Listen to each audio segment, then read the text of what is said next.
এটুকুৰা ধুনীয়া হাঁহ মাংস বঢ়িয়া কোমল চাই কি বাঁহতে দিবলৈ লৈছে বাঁহতে নেকি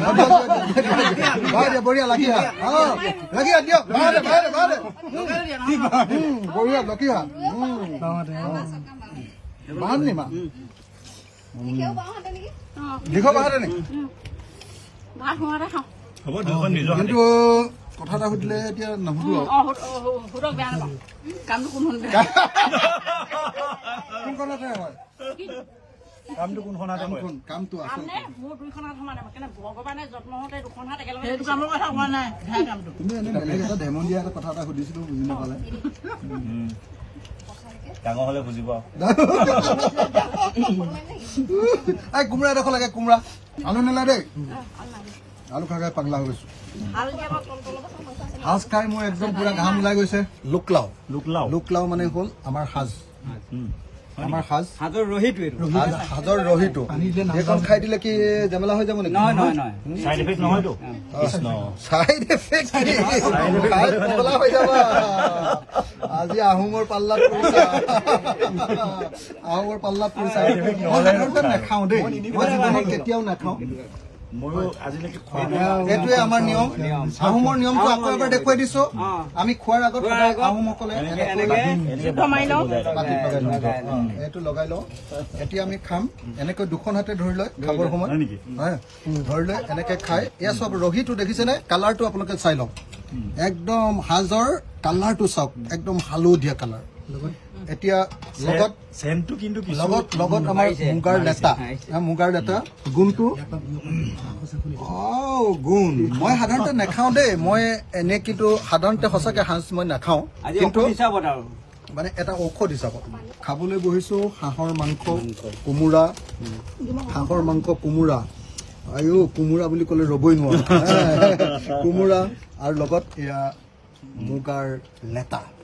লগত এইটো নেমু টেঙাৰ আচাৰ আৰু এইটো চালাড এতিয়া মই সাজ খাবলৈ লৈছো আহোম নিয়ম অনুসৰি এনেকে ধৰি আমি খাম এতিয়া এইটোতো বিৰাট চাৰ হয় আজি বিপদ হ'ল পিছত আৰু মিটিং চিটিং কৰিব নোৱাৰিম যেন লাগিছে একদম বুকুত ধৰি গৈছেগে মুগা লেটা ফেন চেন বন্ধ কৰ মুগা লেটা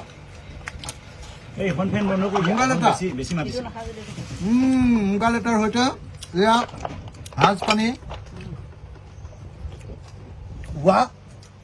দুখ খাওঁতে মোৰ একদম বুকু চৰচৰাই গৈছেগে চাইড এফেক্ট হ'ব এইটো বেছি খালে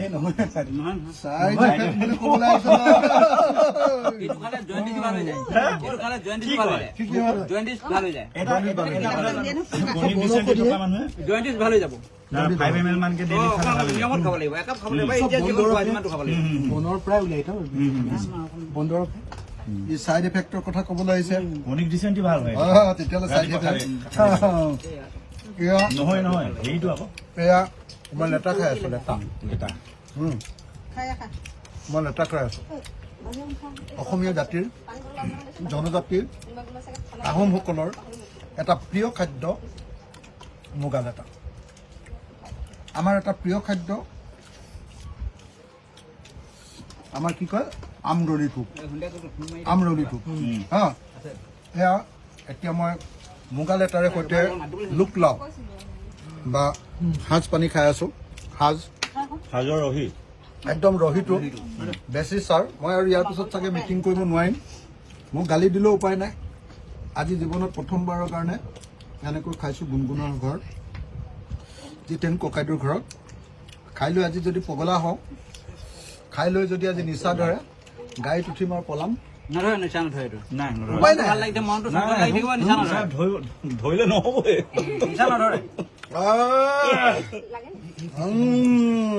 খেতি কৰি আহি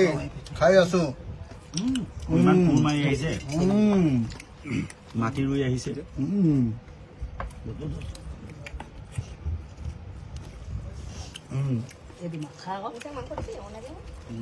নিদিব দেই মই মৰি যাম আকৌ ইমান খালা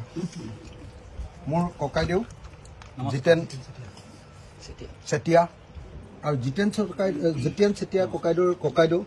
মোক আজি গালি পাৰিছিলে খাই দিওঁ এতিয়া সাজ পানী খাই লৈছে কাজিয়া লাগি দিওঁ আৰু এয়া আমাৰ আপাদেউ আৰু সেয়া আমাৰ গুণগুণৰ মা সেয়া আমাৰ গুণগুণৰ মা আৰু এইটো দেওধাই ফুকন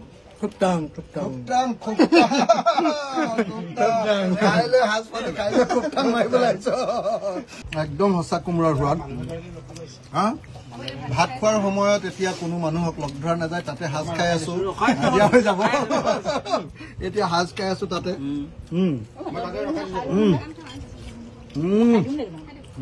হাঁহ মাংসৰে সৈতে আপাদক খাই দিয়ক আপুনিও সেইটো ধৰিছে যেন লাগিছে এদাই কৰিলে মানে পিছত আকৌ টেক টেককে কাজিয়া নালাগিব নিয়ম নাই খুৱাই দিয়ক কেইবাটি হলে এনেকুৱা পালন পলম হৈ যায় ৰ'ব গাঁৱৰ মানুহে কিমান পাই চাওঁ আমাৰ কাৰণে 3-4 বাজি যায় কি কয় পাতিব নে আপুনি কিমান পায় আপাদৌ একাপতে চেচ আৰু এই ককাইদেউ কিন্তু অলপ ডেঞ্জাৰাছ আছে খালেও গম নাপায় মোৰ মানুহে মোক খাই থাকিলেও মানুহে গম নাপায় মানে পিছত আকৌ কাজিয়া পেচাল কৰে নেকি কাজিয়া পেচাল নাই সেইবোৰ মোক গমাই নাপায় মানুহে আমাৰ ঘৰত এই সাজ থাকে বুলিয়ে নাজানে মানুহে হয় নেকি লাহে খাই দিয়ে আজিৰ পৰা গম পাব কাম কৰি খোৱা মানুহ নহয় আজিৰ পৰা গম পাব আমি এনেই সেইটো সেইবাৰে গম পায় এনেকে দেখি নথয় এবাৰ 40 কেজিকে থয়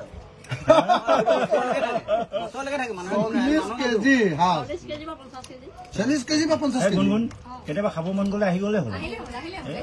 ক্ষেত্ৰত মেলা পাতে আমি এইটো আমি তাত বেছি দিব পেন টেক ক্ষেত্ৰত মেলা পাতে ন মেলা পাতিলে আমি কাপোৰ চাপোৰ চব উলিয়াম মই কিন্তু সঁচাই কৈছো দে জীৱনৰ প্ৰথম সাজ খালো এনেই আগতে এনেকে চুপিহে চাইছিলো আজি পুৰা খাই দিলো মোৰ এইটো পেটলৈকে পৰিছে প্ৰথমতে বুকুত পৰিছিলে এতিয়া পেটত পৰিছে মোৰ ধেমালিতে খাই দিলো বোলো খাই চাওঁ আজি আহোম হৈ জন্ম হলো খাই চাওঁ আজিতো এতিয়া ডেঞ্জাৰ চবৰে এতিয়া মই গাড়ীতহে উঠিম আৰু দেই পিছত মোৰ গাড়ীত উঠিব আপুনি তোৰ লগততো মই নুঠোৱে তই খাই লৈছ তই খাই লৈছ ড্ৰাইভাৰ আছে নাই এক বাটি খাই অৱস্থা বেয়া সঁচাকে একদম মোৰ হেৰি লাগি গৈছে ৰাইজাই কৰা বুলি কৈছে এইটো পুৰা ধুনীয়া হাঁহ মাংস বঢ়িয়া কোমল চাই কি বাঁহতে দিবলৈ লৈছে বাঁহ দিয়া নেকি বাঁহ দিয়া বঢ়িয়া লাগি হাঁহ লাগি হাঁহ দিয়ক বঢ়িয়া লক্ষী হাঁহ বাঁহ নি মা দীঘ বাঁহতে নেকি কিন্তু কথা এটা সুধিলে এতিয়া নুসুধো কোনখনতে হয় কামটো কোনখনতে কামটো আছে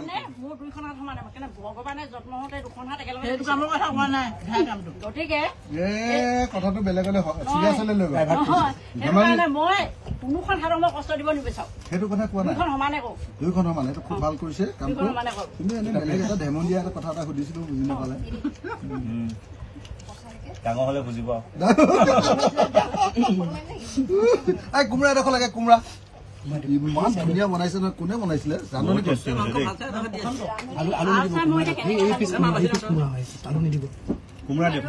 আলু নেলা দেই আলু খাই খাই পাগলা হৈ গৈছো সাজ খাই মোৰ একদম পুৰা ঘাম ওলাই গৈছে অসমৰ এজনী সাহসী ছোৱালী গুণগুণ আৰু দেউতাকটো এতিয়াও একদম পুৰা দমদাৰ হৈ আছে ভাল লাগিছে দাদা শুনি ক'বলগীয়া মানুহ আকৌ দাদাই হয় আৰু তহঁতি যেতিয়া লাগি আছ বাপেৰে যিটো জাপ মাৰি কঠীয়া নিম নামিছে মইতো বাপে বুলি ভবা নাই না গম পাইছ নাই দেউতা বুলি ভবা নাই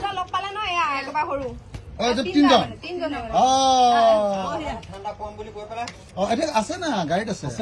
হৈ যায় হৈ যাব ইটো ঠাণ্ডা ইটো ঠাণ্ডা আমি খাই আছো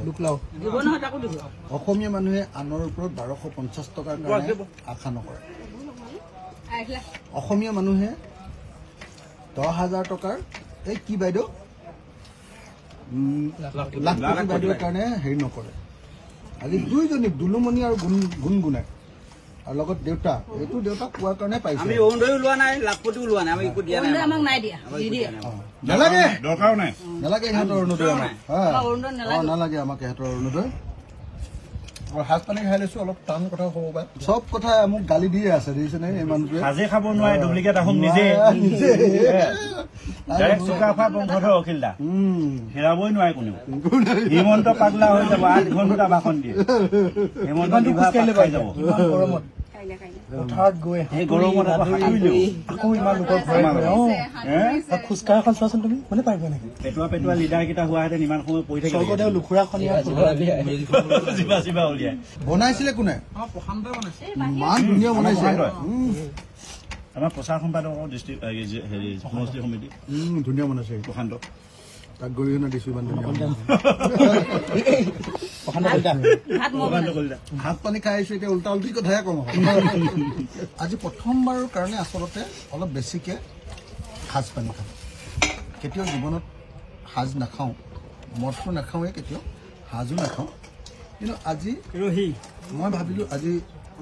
আমাৰ ৰহি আমাৰ সাজৰ যিটো একদম কলহৰ পৰা এনেকৈ বেকা কৰি দিয়াটো চেপাৰ আগতে চাউলটো চেপি দিয়াৰ আগতে ঔষধ হিচাপে আজি খালোঁ এইকাৰণে খালোঁ যি অসমীয়া জাতিক ধ্বংস কৰিবৰ কাৰণে হিমন্ত বিশ্ব শৰ্মাই শেষ কৰিব খুজিছে সেই জাতিটোৰ কি যে এটা জীৱন যাত্ৰা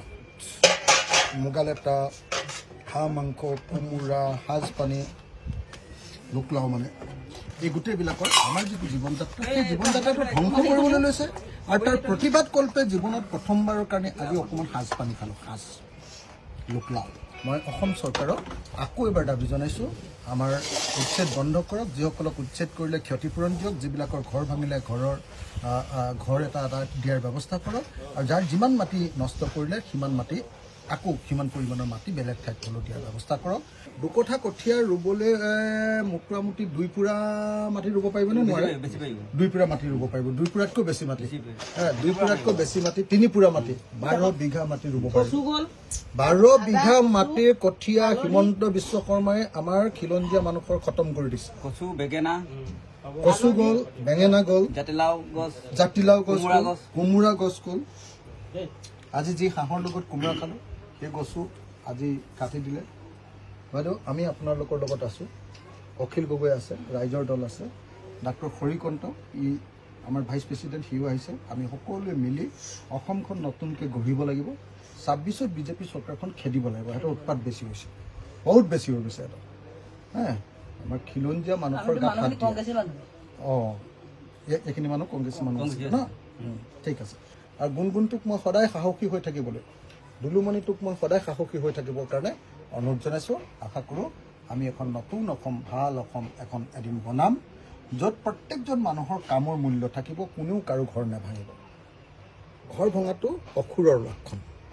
ভাল মানুহৰ লক্ষণ মানে জীৱন জুৰি কষ্ট কৰি কেইবাটাও পিঢ়ি কেইবাটাও আপোনাৰ প্ৰজন্ম কেইবাটাও পুৰুষ কষ্ট কৰি এটা ঘৰ বনায় আৰু তাৰপিছত একদিনতে 2 নম্বৰী পলিটিচিয়ান এটাই ঘৰটো ভাঙি দিয়ে